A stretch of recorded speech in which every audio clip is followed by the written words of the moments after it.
میں نے بڑی چاہت سے اپنے بیٹے کی شادی کی، مگر بہو نے آتے ہی مجھے گھر سے نکال دیا۔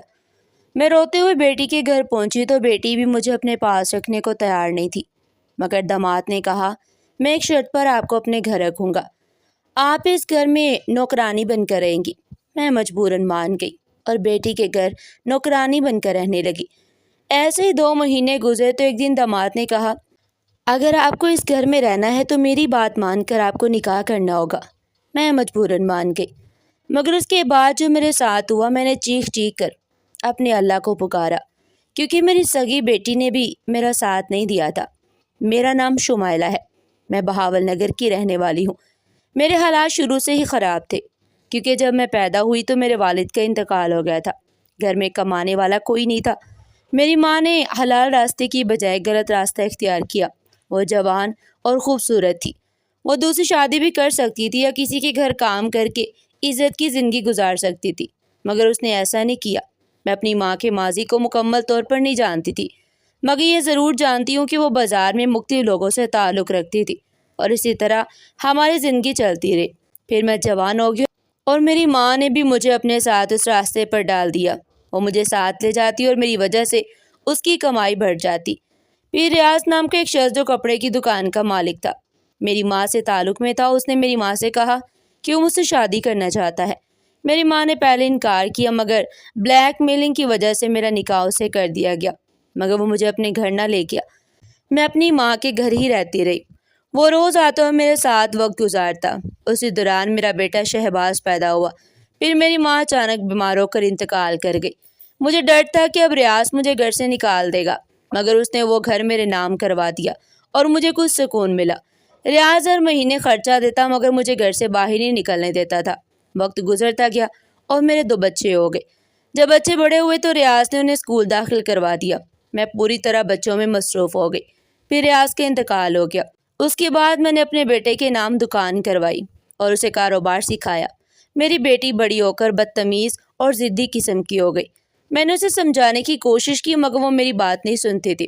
پھر میرے بیٹے نے صوفیہ نامی لڑکی سے شادی کی خواہش ظاہر کی اور وقت گزرتا گیا، مگر میں اندر ہی اندر ٹوٹتی رہی اور اسے شادی کرنا چاہتا ہے۔ میں نے اپنے بیٹے کی پسند کو بھی قبول کرنے میں اعتراض نہیں کیا، کیونکہ وہ میرا اکلوتا سہارا تھا۔ اس سے میں رشتہ لے کر اس کے گھر گئی اور چند مہینے بعد میں نے اسے اپنی بہو بنا کر گھر لے آئی۔ لیکن اس لڑکی نے آتے ہی میرے بیٹے پر مکمل قبضہ کر لیا اور اب وہ میرے گھر پر بھی قابض ہونا چاہتے تھے۔ میرے ساتھ عجیب و غریب حالات شروع ہو گئے جو ختم ہونے کا نام ہی نہیں لے رہے تھے۔ بہو نے میرے بیٹے کے دل و دماغ میں آہستہ آہستہ زہر بھرنا شروع کر دیا، جس کا نتیجہ یہ نکلا کہ وہ دکان سے آنے والی روزانہ کی آمدنی مجھے دینے کی بجائے اپنی بیوی کو دینے لگا، اور چند ہی مہینوں میں صوفیہ ہی ہر چیز کی مالک بن گئی۔ دوسری طرف صوفیہ اور میرے بیٹے میں بھی بالکل نہیں بنتے تھے۔ روز کسی نہ کسی بات پر ان کی لڑائی ہو جاتی۔ میری بیٹی اپنے بھائی سے نہیں لڑتی تھی، لیکن میں روز کے جھگڑوں سے بہت تنگ آ چکی تھی۔ پھر ایک دن میری بیٹی نے مجھے بتایا کہ اس کے ساتھ کالج میں پڑھنے والا ایک لڑکا اس سے شادی کرنا چاہتا ہے اور وہ بہت امیر گھرانے سے ہے۔ میں نے فوراً اپنی بیٹی سے کہا کہ جسے تم چاہو میں تمہاری شادی کروا دوں گی، مگر میری بیٹی نے کہا کہ وہ لڑکا اسے شادی تو کرنا چاہتا ہے، لیکن اپنے گھر والوں سے تعلق نہیں رکھنا چاہتا، کیونکہ وہ بہت امیر لوگ ہیں۔ یہ سن کر میں خاموش ہو گئی اور میں نے اسے کہہ دیا کہ ٹھیک ہے، جیسے تمہیں بہتر لگے کر لو۔ تقریباً 1 مہینے بعد میری بیٹی نے مجھے بتایا کہ اس کی شادی ہو رہی ہے اور میں صرف 2 دن کے لیے آ جاؤں، اور وہ بھی وہی کپڑے پہن کر جو وہ مجھے دلائے گی۔ میں خاموشی سے اس کی بات سنتی رہی۔ پھر میں نے اسے کہا کہ اپنے بھائی اور بھابھی کو بھی بتا دو، مگر وہ کہنے لگی کہ تم میری ماں ہو اور میں صرف تمہیں بتاؤں گی، بھائی اور بھابھی سے میرا کوئی تعلق نہیں۔ یہ سن کر میں بالکل خاموش ہو گئی اور میں نے اس کی بات مان لی۔ اس کی شادی کے بعد میں نے اسے مجبور نہیں کیا کہ وہ اپنے شوہر کے ساتھ میرے گھر آئے، مگر میرے بیٹے کو اپنی بہن پر بہت غصہ تھا۔ پھر جب میری بیٹی کی شادی کو 1 مہینہ گزرا تو میری بہو صوفیہ نے سازش کر کے ماں بیٹے کو لڑوا دیا، اور اس دن میرے بیٹے شہباز نے مجھے صاف صاف پیچھے ہٹنے کو کہا، کیونکہ وہ مکمل طور پر بیوی کے ہاتھوں میں کٹ پوتی بن چکا تھا۔ اسے میں نے اپنی بیٹی کو روتے ہوئے فون کیا اور اسے ساری بات بتائی، تو وہ کہنے لگی کہ ٹھیک ہے ماں، تم ایسا کرو کہ ٹیکسی کروا کر میرے گھر آ جاؤ۔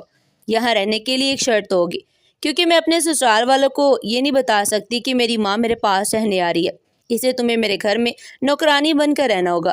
یہ سن کر مجھے بہت دکھ ہوا تھا۔ لیکن میرے پاس کوئی اور راستہ نہیں تھا، اسی میں نے اسے کہا کہ جیسے وہ کہے کہ میں ویسے ہی کروں گی۔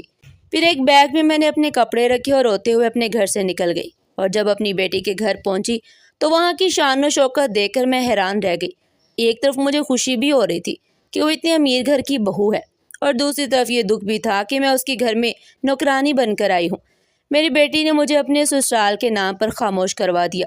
اس سسرال میں صرف اس کا سسر شامل تھا۔ سسر کے علاوہ وہ اس بڑی کوٹھی میں میری بیٹی اور داماد اکیلے ہی رہتے تھے۔ میری بیٹی کی ساس کا انتقال ہو چکا تھا اور اس کا شوہر اپنے والدین کا اکلوتا بیٹا تھا۔ مجھے سب جان کر اور بھی دکھ ہوا کہ میری بیٹی کتنی خود غرض ہے، لیکن جب میں وہاں رہنے گئی تو مجھے اس کی خود غرضی کا اصل چہرہ بھی نظر آ گیا۔ اس نے واقعی مجھ سے نوکرانیوں کی طرح کام کروانا شروع کر دیا۔ میں اس کے کہنے پر کئی طرح کے کھانے بناتی اور پھر گھر کے سارے کام اس نے میرے ذمہ ڈال دیے۔ جب میں اکیلی ہوتی تو وہ مجھے کہتی، تم میری ماں ہو، تم سے زیادہ اچھے طریقے سے میرا گھر کون سنبھال سکتا ہے؟ لیکن وہ اپنے سسر اور شوہر کے سامنے میرے ساتھ بالکل ایسے بات کرتی جیسے میں اس کی ماں نہیں بلکہ ملازمہ ہوں، جبکہ میرا داماد یہ بات جان گیا تھا کہ میں ملازمہ نہیں ہوں بلکہ اس کی بیوی کی ماں ہوں۔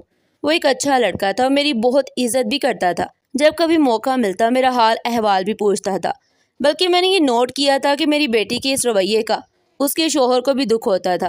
ہو سکتا ہے اسے سمجھاتا ہو کہ ماں کے ساتھ اس طرح کا رویہ نہ رکھو، مگر میں جانتی تھی کہ میری بیٹی کسی کی نہیں سنتی، اور یہ سب میرا ہی کیا دھرا تھا کیونکہ میں نے اس کی پرورش ہی ایسے حالات میں کی تھی۔ میری بیٹی کے سسر بہت ہی نفیس آدمی تھے، لیکن میں نے کبھی انہیں بولتے ہوئے نہیں دیکھا تھا۔ اگر میں ان کے لیے چائے بنا کر لے جاتی تو وہ اشارے سے رکھوا لیتے، یا کسی کام کے لیے بھی مجھے سیدھا نہیں کہتے تھے، بلکہ میرا داماد ہی مجھے ان کے کام سمجھاتا تھا، کیونکہ میری بیٹی کو تو شاپنگ اور پارلر سے ہی فرصت نہیں تھی کہ وہ گھر یا سسر کا خیال رکھے۔ مجھے وہاں رہتے ہوئے 3 مہینے ہو چکے تھے۔ میں سرما کوارٹر میں ہی رہتے تھے۔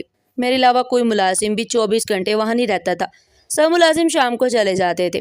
ایک دن میں اپنے کمرے میں آرام کری تھی کہ میرا داماد میرے پاس آیا۔ میں فوراً اٹھ کر بیٹھ گئی۔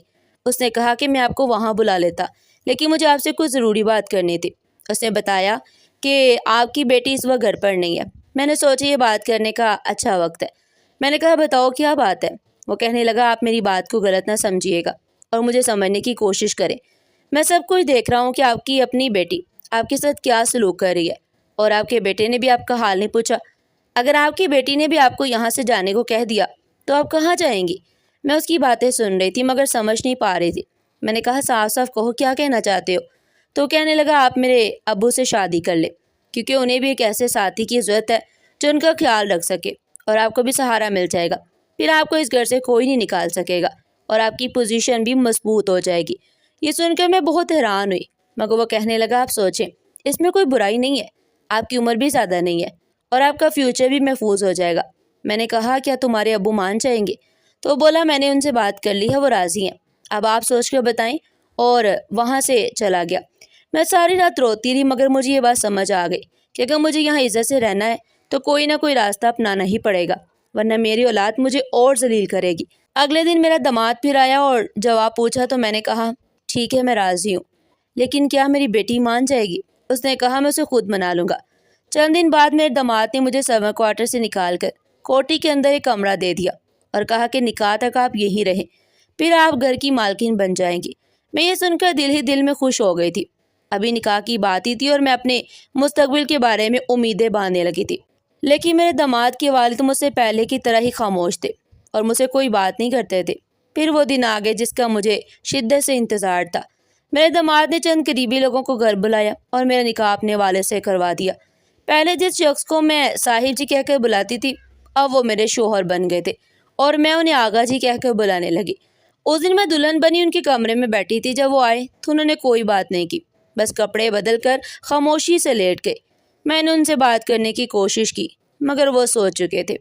اگلے دن داماد نے مجھے بتایا کہ میرے والد پیدائشی طور پر گونگے بہرے ہیں، اس لیے وہ بولیاں سن نہیں سکتے۔ میں حیران رہ گئی، لیکن پھر میں نے خود کو سنبھالا اور سوچا کہ کوئی بات نہیں، وہ اشاروں سے بھی تو میرا ساتھ دے سکتے ہیں۔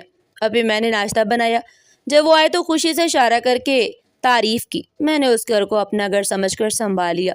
میری بیٹی کا رویہ اب بھی ویسا ہی تھا مگر وہ مجھے زیادہ تنگ نہیں کرتے تھے۔ میں آغا جی کے ساتھ زندگی گزاری تھی، لیکن دل کے کسی کونے میں اب بھی دکھ تھا کہ کاش میرا بیٹا میرے ساتھ ہوتا۔ مگر میرا نصیب شاید ایسا ہی تھا۔ ناظرین، آپ کو ہماری آج کی کہانی کیسی لگی؟ کمنٹ سیکشن میں اپنی قیمتی رائے کا اظہار ضرور کیجیے گا۔ اس طرح کی مزید سبق آموز کہانیاں سننے کے لیے چینل کو سبسکرائب کریں، ویڈیو کو لائک کریں اور زیادہ سے زیادہ شیئر کریں۔ پھر ملتے ہیں ایک نئی اور سبق آموز کہانی کے ساتھ۔ تب تک کے لیے اپنا بہت سارا خیال رکھیے گا۔ شکریہ۔ اللہ نگہبان۔